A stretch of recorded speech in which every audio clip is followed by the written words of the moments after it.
é essa que às vezes a gente vê as pessoas falando assim... Ah, mas olha aqui meus exames, tá tudo certo. O pessoal fala que a obesidade é doença, mas meus exames estão bem. Isso é uma coisa que a gente ouve muito. muito. Eu acho que é o principal, talvez, argumento dessa galera que romantiza, né? A obesidade. A obesidade. Que exames são esses que estão bem? Que história é essa? Eles vão falar... Porque o que acontece? Você pode fazer seus exames hoje, tá tudo bem. A obesidade ela é uma doença muito silenciosa. Ela tá ali. Ela está gerando um estado inflamatório o tempo inteiro no seu organismo. É o tempo inteiro. Tipo, se você fica estressado, dependendo da quantidade de gordura corporal que você tem, a gente já sabe que sinaliza mais gordura abdominal por conta do cortisol. Então, tem vários fatores que vão influenciando esse processo. A obesidade, ela não é só exame de sangue. A obesidade, ela é silenciosa. Às vezes, seu colesterol pode não aparecer hoje. Às vezes, uma placa aterosclerótica não vai aparecer hoje. Um trombo não vai aparecer hoje. Não vai aparecer no exame. Então, o que eu falo é... O exame pode estar ok agora e amanhã. Você pode ter um treco do nada. E você não sabe. Porque o estado inflamatório, ele está ali. Você está liberando citocinas inflamatórias. É um processo inflamatório o tempo inteiro. Que está desregulando tudo. E, às vezes, está normal. Dali a pouco, não está mais. Por isso que a gente não vê muito o obeso idoso. É verdade. Eu tô tentando lembrar de algum obeso idoso que eu conheço. É muito difícil você ver conheço um pouquinho. Poucos, bem poucos. Um idoso com obesidade. Mórbida, assim, né? Porque a pessoa com obesidade, ela costuma ter uma redução de musculatura. Ela, às vezes, não tem diferença no exame, mas ela tem problema de mobilidade. Ela tem problema social. Cardíaco, respiratório. É uma pessoa que às vezes fala... Eu já ouvi pessoas influenciadoras na internet que têm obesidade falando assim... eu estava andando no aeroporto e só olhavam para mim. Falei, mas o quanto esse olhar é da pessoa ou da sua cabeça? Porque, exemplo, eu não gosto do meu nariz. Eu não gosto. Todo mundo... Não, mas todo mundo... Deve ser a reação de todo mundo. Não, mas eu não gosto do meu nariz. Todo mundo que eu converso, eu acho que tá olhando pro meu nariz. Porque é um problema meu. Agora que você falou, eu tô olhando. Só pra constatar. Mas eu digo, é um problema meu. Uma pessoa com obesidade é a mesma coisa. Ela fala que ela está se sentindo bem, mas só que ela tá falando que o outro tá olhando para ela, às vezes o outro não tá olhando para ela. Então, tem até... eu falo que tem vários problemas atrelados e associados à obesidade, que não só um exame, que pode aparecer com o tempo também. Então, isso que tem que estar claro sempre. Mas a gente percebe, né, Paula, uma crescente desses influencers, né? Em redes sociais, né? Você percebe as próprias empresas, né? Toda essa narrativa, essa agenda progressista que romantiza esse tipo de coisa, né? Então você tem essas pessoas cada vez mais obesas falando, não... tem até o lance do movimento body positive, né? Que é aquela coisa de você se aceitar com o corpo que você tem, porque você é linda de qualquer jeito, e etc, e etc. E aí vem um monte de pessoas comentando nas fotos dessas principais influências, falando, você tá linda e tal. E vira todo um movimento, né? Que eu acho que, assim... Tudo bem você se aceitar com o seu corpo. Acho que, claro, você tem que olhar pra você e se sentir bem, mas desde que isso não prejudique a sua saúde, né? Sim. Como é que é esse... É que o grande problema que eu falo é que eles misturam causa com saúde.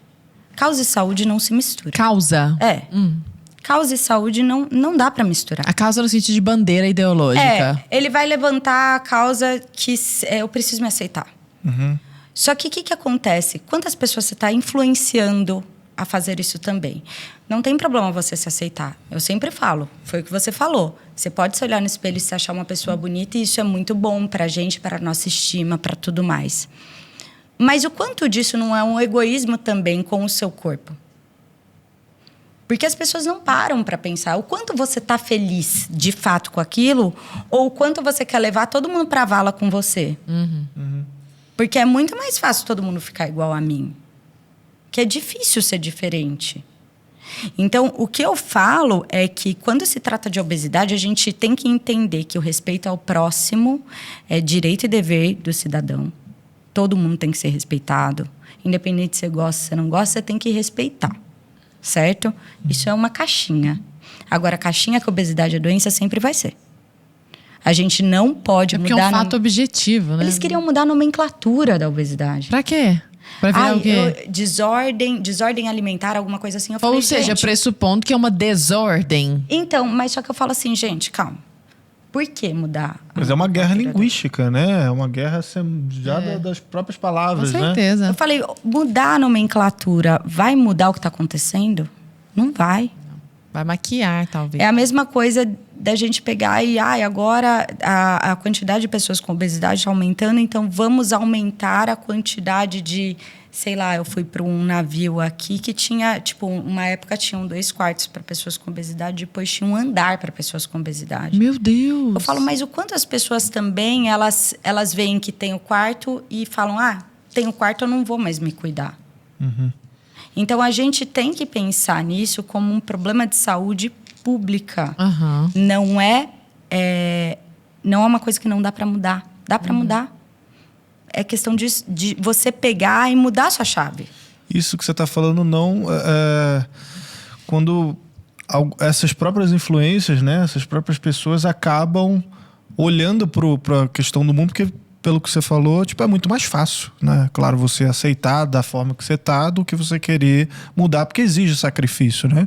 E aí você vê essas mesmas pessoas, né, tipo, processando hospitais, processando companhias aéreas. Porque não tem um banco. Não coube dentro de um assento, né?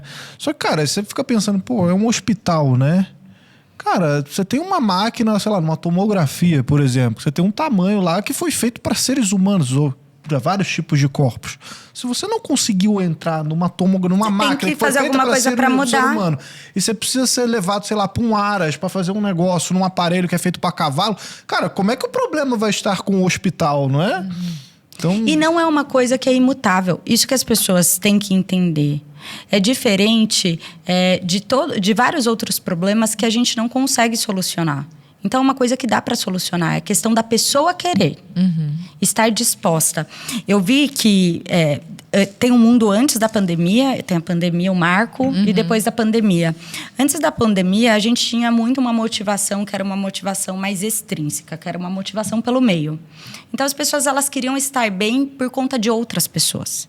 Então, eu quero estar com um corpão porque a outra pessoa ali do trabalho também está. Então, as pessoas viviam muito mais pelo outro. Depois da pandemia, as pessoas começaram a se preocupar, de fato, com a saúde. Então, tornou-se uma motivação mais intrínseca, que é uma motivação pela saúde, uma motivação sua. Então, isso mudou, de fato. Só que o grau de estresse que a gente está, o grau de ansiedade, o grau de pessoas... os problemas psiquiátricos associados até ao pós-pandemia são tão grandes e agravaram muito esses problemas, porque as pessoas acabam consumindo alimentos com qualidade muito inferior, ficando em casa deprimidas e também liberando muito o hormônio do estresse, que auxilia nesse processo de estoque de gordura corporal. Então, a gente tem um processo pré e pós-pandemia, as pessoas, sim, estão se preocupando mais com a saúde, o número, sim, aumentou. E eu esperava que esse número aumentasse. Eu falei durante toda a pandemia que o número vai aumentar. Eu juro para vocês, se vocês pegarem todos os meus textos, eu falava, esse número vai aumentar. Ninguém sabe o tiro no pé que tá dando. Porque a obesidade, ela é uma pandemia. É uma pandemia contínua.